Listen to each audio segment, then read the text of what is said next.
Hi, welcome back to my channel. ఈరోజు కథ నా ప్రాణమా నా దారి చేరమా 12వ భాగాన్ని వినిద్దాం.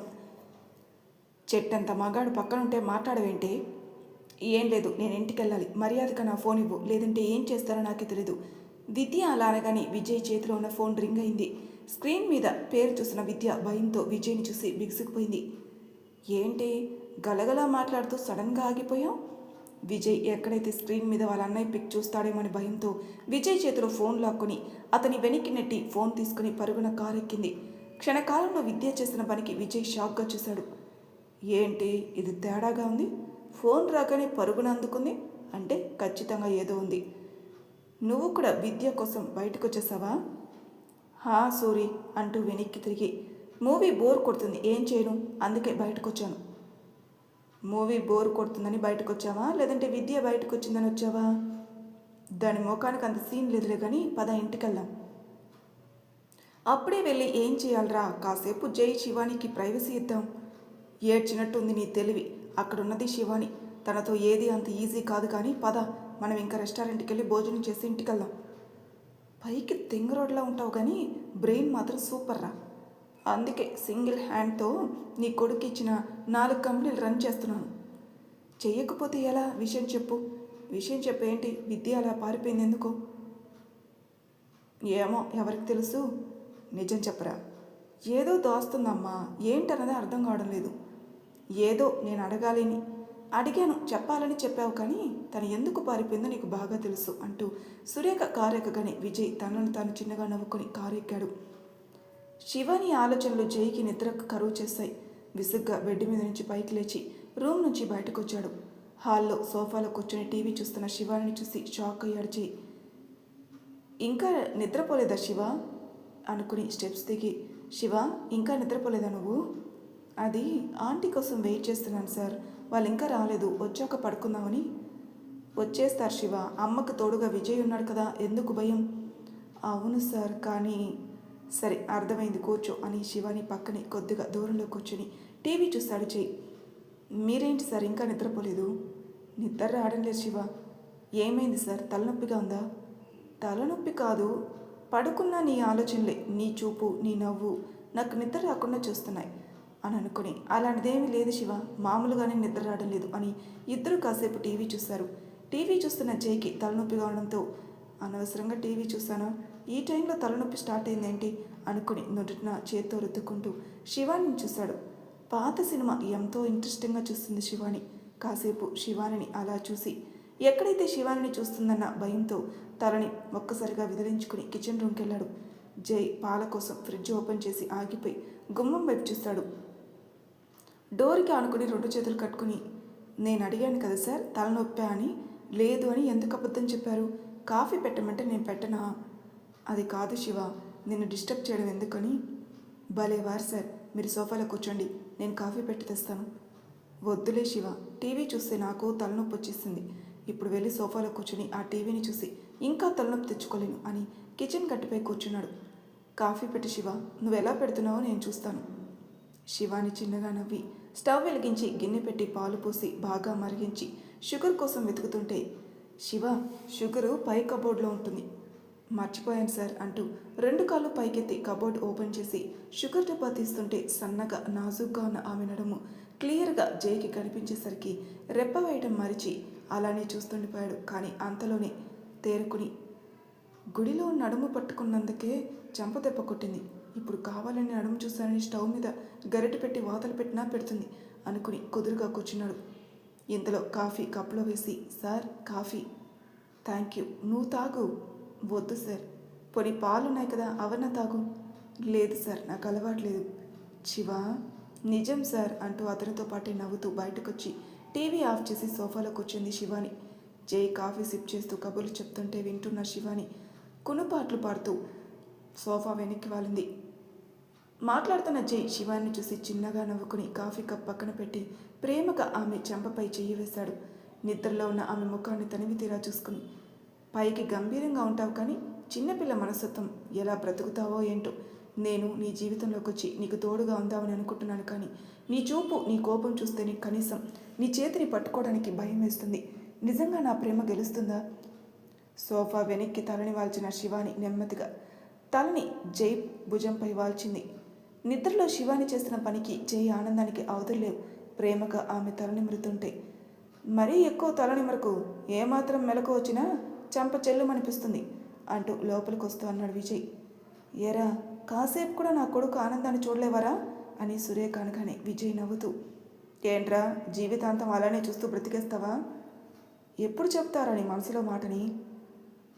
నీకు దండం పెడతాను, నువ్వు మాట్లాడకరా అని జై అనగానే విజయ్ నవ్వుతూ గ్లాస్లో ఉన్న వాటర్ తీసుకుని శివాని ముఖంపై చల్లాడు.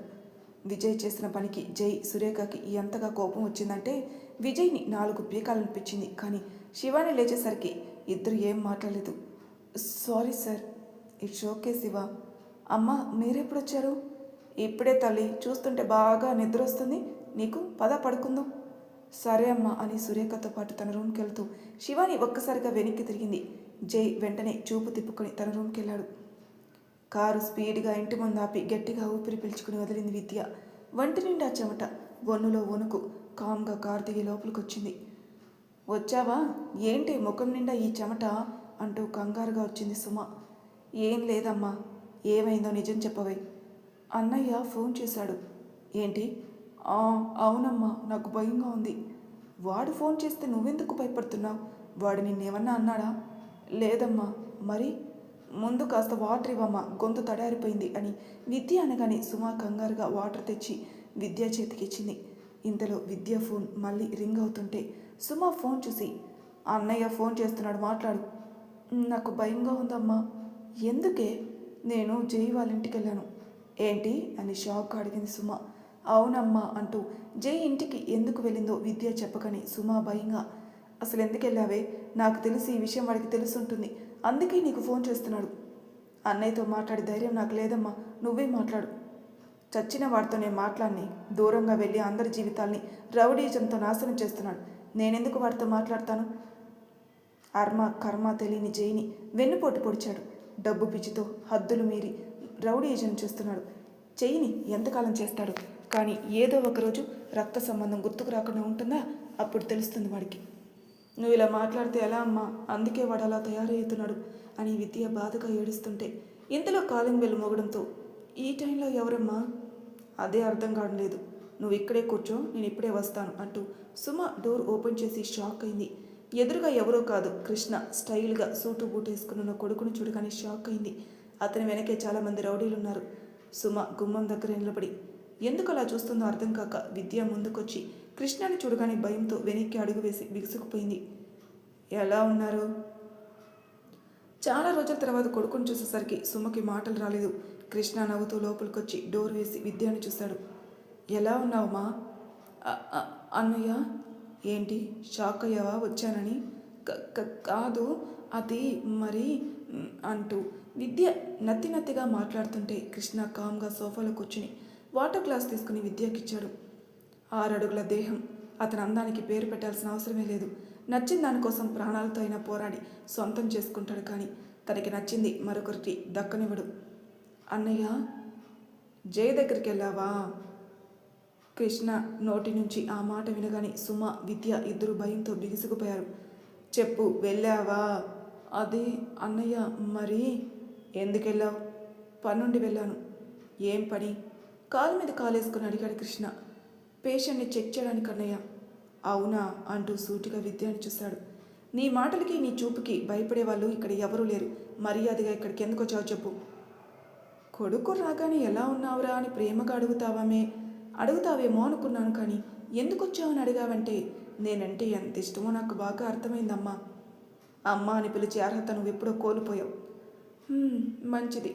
జస్ట్ 2 గంటలే ఇక్కడ ఉంటాను, ఎక్కువసేపు ఉంటున్నది. విద్య ఆకలిగా ఉంది, వంట చేయి, ఈలోపు ఫ్రెష్ అయ్యి వస్తాను. కృష్ణ మాటలకి విద్య ఆశ్చర్యంగా చూసింది.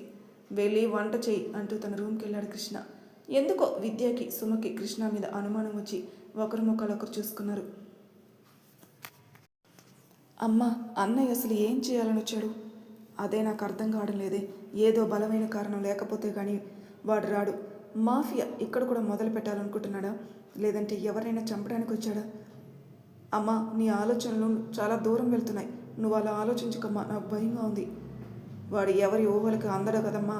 అందుకే నా ఆలోచనలు చాలా దూరం ప్రయాణం చేస్తున్నాయి. సరే నువ్వు వెళ్ళి వంట చెయ్యి మా అంటూ విద్య కిచెన్ రూమ్కి వచ్చి కృష్ణకి ఇష్టమైన వంటలు చేసింది విద్య. కానీ మనసులో మాత్రం ఎక్కడలేని భయం.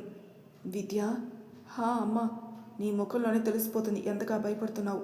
వాడు మారాడు. జై విషయంలో కలుగు చేసుకుంటే మాత్రం నేను అస్సలు వదిలిపెట్టను. లేదమ్మా, నాకు తెలిసి అన్నయ్య ఏదో పని మీదే వచ్చాడు. అడిగినా వాడు చెప్పడు, పద అంటూ డైనింగ్ టేబుల్ మీద వండిన ఐటమ్స్ అన్నీ పెట్టి చైర్లో కూర్చుంది విద్య. కానీ సుమ మాత్రం ఒక్క నిమిషం కూడా అక్కడ లేదు. కామ్గా తన గదిలోకి వెళ్ళి డోర్ లాక్ చేసుకుని బెడ్ మీద కూర్చుంది. ఎందుకు వచ్చాడు? ఏ పని మీద వచ్చాడు? నాకు తెలిసి జై కోసమా? ఇప్పటికే వాళ్ళ కుటుంబాన్ని చెల్లా చెదిరి చేస్తాడు. ఎలా తెలుసుకోవాలి? ఎందుకు వీడు ఇంత మూర్ఖంగా తయారయ్యాడు అనుకుని తనలోని తాను బాధపడింది సుమ. ఎంతసేపటికి కృష్ణ రాకపోయేసరికి విద్య పైకి లేచి కృష్ణ రూమ్కి వెళ్దామనుకునే లోపే ఎంతో హుందాగా నడిచి వస్తున్న కృష్ణను చూడగానే షాక్ అయింది. మారు విషయంలో ఉన్న కృష్ణను చూడగానే విద్యకి నోటి మాట రాలేదు. కానీ ఆమె మనసుకు మాత్రం ఒకటి అర్థమైంది, డ్రగ్స్ డీలింగ్ కోసం ఇండియా వచ్చాడని. అన్నయ్య, ఏంటమ్మా నన్ను చూసి అలా షాక్ అవుతున్నావు? ఏం లేదన్నయ్య. వంట చేసావా? హా అంటూ వణుకుతున్న చేతులతో కృష్ణ ముందు ప్లేట్ పెట్టి, ఎక్కడికి వెళ్తున్నావు అన్నయ్య? డ్రగ్స్ డీలింగ్ కోసం. డీలింగ్ కోసం అని తెలుసు, కానీ ఎవరిని చంపడానికి అంటూ విద్య గుట్టుకలు మింగుతుంటే, మనీ విషయంలో తేడా వస్తే సింపుల్, చంపినా చంపేస్తాను. దా కూర్చో, నువ్వు కూడా భోజనం చెయ్యి. నేను బయట తినేశాను అన్నయ్య. అవునా అంటూ కృష్ణ సూటిగా చూశాడు. ఆ చూపు చూసిన విద్య భయంగా చైర్లో కూర్చుని తను భోజనం వడ్డించుకుంది. అమ్మ భోజనం చేసిందా? అమ్మ ఎప్పుడు 7:30కే తినేస్తుంది. భోజనం చేసిందా అని అడిగాను. ఏ టైంకి తింటుంది అని అడగలేదే. నాకు తెలియదు అన్నయ్య. ఇంట్లోనే కదా ఉంటున్నావు, నీకు తెలియకపోవడం ఏంటి? ఈరోజు ఫ్రెండ్స్తో సినిమాకి వెళ్ళాను అన్నయ్య. ఓ అవునా, ఫ్రెండ్స్తో వెళ్ళావా లేదంటే జై ఫ్యామిలీతో వెళ్ళావా? విద్యకు అర్థమైంది తన అన్నయ్య తన గురించి అన్ని విషయాలు తెలుసుకుంటున్నాడని. ఏంటి సైలెంట్ అయిపోయావు? నేను చెప్పింది నిజమా కాదా? కాదన్నయ్య, నిజంగానే ఫ్రెండ్స్తో వెళ్ళాను. మరోసారి నువ్వు జై ఇంటికి వెళ్ళినా మాట్లాడినా ఏం చేస్తానో తెలుసు కదా అన్నయ్య అంటూ విద్య బాధగా చూసేసరికి, అన్నయ్య ఎప్పుడూ నీ మంచికే చెప్తాడు. మా అన్నయ్యకి కోపం వచ్చిందంటే నువ్వు తట్టుకోలేవు, కానీ వంట మాత్రం బాగుంది. నెక్స్ట్ మంత్ నీ పెళ్ళి, సరేనా? వెళ్తున్నాను అంటూ ప్లేట్లోనే హ్యాండ్ వాష్ చేసుకుని విద్యని చూశాడు. అప్పటికే విద్య కంట్లో నీళ్లు. సెంటిమెంట్ అంటే అన్నయ్యకి నచ్చదురా, సరేనా? జాగ్రత్త అంటూ విద్య తల ప్రేమగా నిమిరి గన్ బ్యాక్ సైడ్ పెట్టుకుని సుమారు రూమ్ దగ్గరకు వచ్చి లోపల కూర్చుని, కొడుకు కోసం ఎంతసేపు బాధపడతావు? సరే వెళ్తున్నాను, ఎప్పుడు వస్తానో తెలియదు, కానీ ఇలానే సడన్గా వస్తాను. వెళ్తున్నాను అమ్మా, భోజనం చేయి, మర్చిపోకు అంటూ విద్యని చూసి, జాగ్రత్త, ఇక్కడే ఉండిపోవచ్చు కదా అన్నయ్య అంది. ఇక్కడే ఉంటే పోలీస్ అందరికీ రోజు పెద్ద పని, నా గురించి వెతకడానికి, జాగ్రత్త అంటూ కృష్ణ పెద్ద పెద్ద అడుగులతో బయటికెళ్తూ, మనసులో ఉన్న ప్రేమని చంపేసుకో, లేదంటే ఆ ప్రేమను నేనే చంపేస్తాను అని కృష్ణ డోర్ తెరిచి తన మనుషులతో బయటికెళ్ళాడు. తన అన్నయ్య మాట్లాడిన మాటలు విజయ్ కోసమని విద్యకి తెలుసు. ఏడుస్తూ నించున్న చోటనే కూర్చొని ఎంతగానో వెక్కి వెక్కి ఏడ్చింది విద్య. సూర్యకిరణాలు ఫేస్ మీద పడేసరికి బద్ధకంగా కళ్ళు తెరిచాడు జై. ఎదురుగా దివానా కాటుపై ఆదమర్చి నిద్రపోతున్న విజయ్ని చూసి చిన్నగా నవ్వి బయట ల్యాండ్లోకి వచ్చి బద్ధకంగా ఒళ్ళు విరుచుకొని బయటకు చూస్తూ స్టన్ అయ్యాడు. టమాటా రంగు చీర, బ్లూ కలర్ జాకెట్, సింపుల్గా ఉన్న చీర కట్టుని తలకి టవల్ చుట్టుకుని వాకిట్లో ముగ్గు పెడుతున్న శివాని రెప్ప వేయడం మరిచి అలానే చూస్తుండిపోయాడు జై. బాగుంది కదా? చాలా అంటే చాలా. పట్టపగలే వాకిట్లో చందమామను చూస్తున్నట్టుంది. ఎన్ని రోజులు అలా చందమామను చూస్తావు? ఆ చందమామకు చెప్పవా నీ మనసులో మాట? చెప్పాలని ఉంది అంటూ జై ఒక క్షణం ఆగి వెనక్కి తిరిగి, అమ్మా నువ్వా? ఏరా, అంతలా ప్రేమను పెంచుకునే బదులు మనసులో ఉన్న ఆ 3 ముక్కలు చెప్పేయచ్చు కదా. చెప్పాలని ఉందమ్మా, కానీ ఎక్కువ టైం వేస్ట్ చేయడం మంచిది కాదు నాన్న. తొందరగా నీ మనసులో మాటని చెప్పు, లేదంటే నీకంటే ముందు మరొకరు శివానికి నచ్చితే. అమ్మా, అందుకే మనసులో మాటని చెప్పమంటున్నాను. తను సెట్ అవ్వగానే చెప్తానమ్మా. ఈరోజు ఎయిర్పోర్ట్కి వెళ్ళాలి, ముందు వాని లేపు. లేదురా, చెల్లి రావడం లేదు. అదేంటమ్మా? చిన్నమ్మకి సడన్గా జ్వరం వచ్చింది. నైట్ చెల్లి ఫోన్ చేసి చెప్పింది. నీకు ఈ విషయం చెప్పాలని అనుకున్నాను, కానీ అప్పటికే నువ్వు నిద్రపోయావు. అందుకే ఇప్పుడు చెప్పడానికే వచ్చాను. అవునా, ఇప్పుడు ఎలా ఉందమ్మా అమ్మకి? లేదురా, ఫోన్ చేయాలి, ఈవినింగ్ చేస్తాను. సరే అని జై కాఫీ తాగి సురేఖ మాటలు వింటూ మధ్య మధ్యలో శివానిని చూశాడు. ఎంతో శ్రద్ధగా ఆమె ముగ్గు వేయడం చూసింది చాలరా, నా కోడలికి దిష్టి తగులుతుంది. అమ్మా, ఏంటి జై? అది శివాని ఇక్కడే ఉండేలా ఏదో ఒకటి చేయమ్మా, లేదంటే తను బయట హాస్టల్లో ఉంటానంటుంది. తను అలా దూరంగా పంపించడం నాకు ఇష్టం లేదమ్మా. కానీ ఎలారా? అదే అమ్మ అర్థం కావడం లేదు. శివాని ఆ టాపిక్ మాట్లాడితే ఏదో ఒకటి చేద్దాంలే, ముందు నువ్వు స్నానం చెయ్యి. సరే అమ్మా అని జై టవల్ తీసుకుని వాష్రూమ్కి వెళ్ళాడు. సురీ, కాఫీ. కిందికి రారా ఇస్తాను. ఏంటి అంటూ కోపంగా పైకి లేచాడు విజయ్. అబ్బా, నీతో మాట్లాడే పని ఉందిరా, తొందరగా ఫ్రెష్ అయ్యి కిందికి వచ్చేయి. అంత అర్జెంటా విజయ్ అంటూ సురేఖ కోపంగా చూసేసరికి, ఓకే ఓకే కూల్ అమ్మ, ఇప్పుడే వచ్చేస్తాను. కానీ మా చెల్లి అది ఎక్కడ కనిపించట్లేదు. నువ్వు అసలు రూమ్ నుంచి బయటకు వస్తేనే కదరా శివాని నీకు కనిపించడానికి. ముఖం చూడు ఎలా ఉందో. నా ముఖానికే హీరో ఇక్కడ, అందుకే కదా ఆ వగలాడి మళ్ళీ నా అందం చూసి నా దగ్గరకు వచ్చింది. రే, విద్య చాలా మంచిది నాన్న. అబ్బా, ఇలాంటి మాటలు విని విని బోరు కొడుతుంది. వద్దు సూరి, ఈ ప్రేమ దోమ లాంటివి మనకొద్దు అంటూ విజయ్ టవల్ తీసుకుని మరొక రూమ్కి వెళ్ళాడు. వీడు ఎప్పుడు మారుతాడో ఏంటో అనుకుని సురేఖ బయటకు వచ్చి కిచెన్ రూమ్లో ఉన్న శివానిని చూసి, శివాని అమ్మా కాఫీ తాగండి. అయినా మీరెందుకు కాఫీ పెట్టారు? నేను పెట్టేదాన్ని కదా. లేచిన దగ్గర నుంచి పడుకునే వరకు కుదురుగా ఉండవు, ఏదోటి పని చేస్తూనే ఉంటావు. అన్ని పనులు నువ్వు చేసేస్తే నేను ఖాళీగా ఉండి ఏం చేయాలో తెలియక ఆ విజయ్తో గొడవ పడుతున్నాను. సురేఖ మాటలకి శివాని చిన్నగా నవ్వుకొని, రండమ్మా టిఫిన్ పెడతాను. వాళ్ళిద్దరూ వచ్చాక తింటానులే, కానీ ముందు నువ్వు కాఫీ తాగు. అది అమ్మా, మీతో ఒక విషయం చెప్పాలి. ఏంటి? అది నేను బయట ఇల్లు అని శివాని మాటలు పూర్తి కాకుండానే, శివాని మర్చిపోయాను, నా రూమ్లో నా ఫోన్ ఉంది, తీసుకొని రావా? సరే అమ్మా అని శివాని ఫోన్ కోసం వెళ్ళగానే, ఉఫ్ దేవుడా, జై అన్నట్టు శివాని వెళ్ళిపోదామని చూస్తుంది. ఈ విజయ్ ఏంటి ఇంకా రాలేదు, ఎలా ఆపాలి శివానిని అనుకుని ఆలోచనలో పడింది. సురేఖ రూమ్కి వచ్చిన శివాని ఫోన్ ఎక్కడా కనిపించకపోవడంతో, అమ్మ ఫోన్ ఇక్కడే ఉందని చెప్పింది కానీ ఇక్కడ ఫోన్ లేదే, ఎక్కడ పెట్టింది అనుకుని రూమ్ అంతా మరోసారి చెక్ చేసి బయటకు వచ్చింది శివాని. అప్పుడే రెడీ అయి బయటకు వచ్చిన జై ఆఫీస్ ఫోన్ మాట్లాడుతూ ఎదురుగా వస్తున్న శివానిని చూసుకోకుండా డాష్ ఇవ్వడంతో జై ఒక్కసారిగా శివాని మీద పడడం, శివాని కింద పడడం ఒకేసారి జరిగాయి. ఈ ఊహించిన చర్యకి జై షాక్గా శివానిని చూశాడు. అప్పటికే ఇద్దరు మెట్ల మీద దొర్లుకుంటూ కిందికి వచ్చారు. మరి తర్వాయి భాగంలో ఏం జరుగుతుందో నెక్స్ట్ ఎపిసోడ్లో తెలుసుకుందాం. అంతవరకు నా ఛానల్ సబ్స్క్రైబ్ చేయని వాళ్ళు ప్లీజ్ సబ్స్క్రైబ్ చేసుకోండి, లైక్ చేసి షేర్ చేయండి, మీ అభిప్రాయాలను కామెంట్ రూపంలో తెలియజేయండి. Thank you for listening.